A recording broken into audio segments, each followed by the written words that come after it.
أشهد أن محمد رسول الله.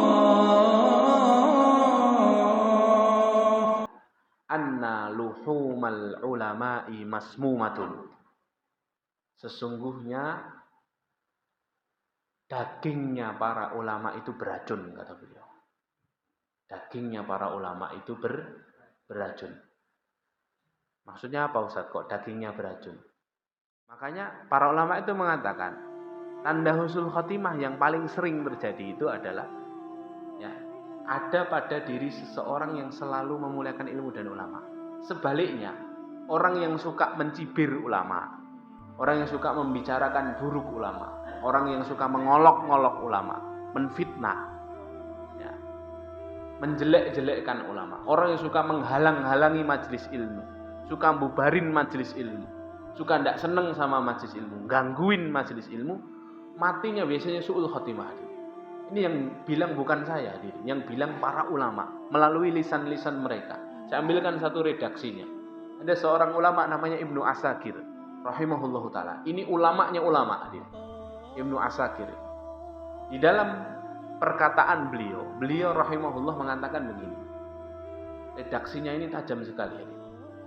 Dan dibahas oleh ulama-ulama setelahnya. Kalimatnya begini. I'lam ya akhi, ketahuilah wahai saudaraku. Waffaqanallahu wa iyyaka limardati. Semoga Allah meridhoimu dan meridhoi kami. Wa ja'alana mimman yakhshahu wa yattaqihi haqqa tuqatih. Dan semoga Allah menjadikan kita semuanya termasuk hambanya yang takut kepadanya dan bertakwa kepada Allah. Saya bacakan redaksinya persis seperti perkataan beliau di dalam kitab-kitab para ulama. Saya hafal betul ini karena penting nih. Kata beliau apa? I'lam, ketahuilah. Anna luhumal ulama'i masmumatun. Sesungguhnya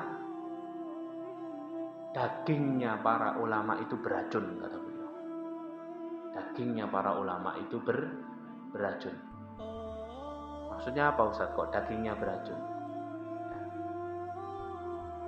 Maksudnya beliau ingin mengatakan orang yang suka membicarakan buruk saudaranya, menghibah saudaranya, Allah ibaratkan di dalam Al-Quran, nanti buka surah Al-Hujurat ayat 12. Allah itu mengibaratkan orang yang suka ghibah, suka membicarakan buruk saudaranya, suka mencibir, mengolok-olok saudaranya ketika saudaranya tidak ada di sisinya. Itu seperti orang yang makan bangkai saudaranya, makan daging saudaranya. Makan daging manusia itu haram tidak dia? Haram. Berarti membicarakan keburukan saudara muslim itu haram. Lah kalau membicarakan keburukan ulama, ahlul ilmi, tidak hanya haram, tapi beracun. Beracunnya berefek pada kehidupan dunianya orang ini. Mesti hidupnya sengsara. Orang kalau sudah tidak senang sama ulama itu, tidak senang sama majelis ilmu. Beliau mengatakan lanjutan perkataannya, wa adatullah, kebiasaannya Allah, fi hadki astari muntaqasihim ma'lumah. Kebiasaannya Allah untuk orang yang suka mengolok-olok para ulama adalah Allah akan bongkar aib-aibnya di dunia di hadapan banyak orang. Ma'lumatun, dan ini maklum di tengah-tengah kami, kata beliau. Kalau ada orang di zaman kami, kalau ada orang yang sudah mulai nggak suka sama ulama, sudah mulai ngalang-ngalangi majelis ilmu, gitu ya, nggak suka orang kumpul-kumpul seperti ini, itu adatullah, kata Imam Ibnu Asakir, kebiasaannya Allah akan bongkar aibnya. Dan itu maklum di tengah-tengah kami, kata beliau. Itu kebiasaannya Allah, itu maklum di zaman kami dan di zaman guru-guru kami, orang yang begini ini mesti aibnya dibongkar sama Allah. Kemudian beliau menutup perkataan dengan kalimat yang sangat berbahaya. Kalimat beliau begini. Wa man atlaqa lisanahu fil ulama'i bisalbi. Barang siapa yang dengan mudahnya memainkan lisannya untuk membicarakan keburukan ulama, ibtalahullahu bimautil qalbi qabla mauti. Allah akan hukum dia dengan mematikan hatinya sebelum kematian jasadnya. Su'ul khotimah ini.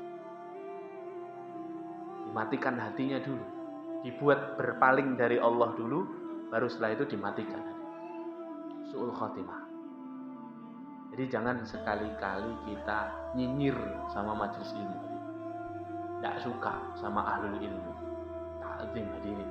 Ahlul ilmi itu jubirnya Allah di muka bumi.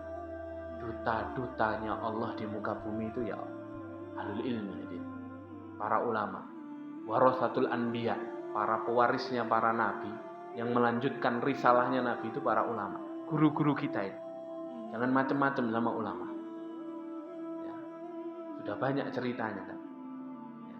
Sudah banyak ceritanya. Tidak hanya di zamannya para ulama. Di zaman kita ini kalau kita melihat kejadian-kejadian yang terjadi. Orang-orang yang semuanya mendapatkan hukuman Allah di dunia. Sebelum nanti tetap mendapatkan hukuman di akhirat kalau mereka tidak bertaubat.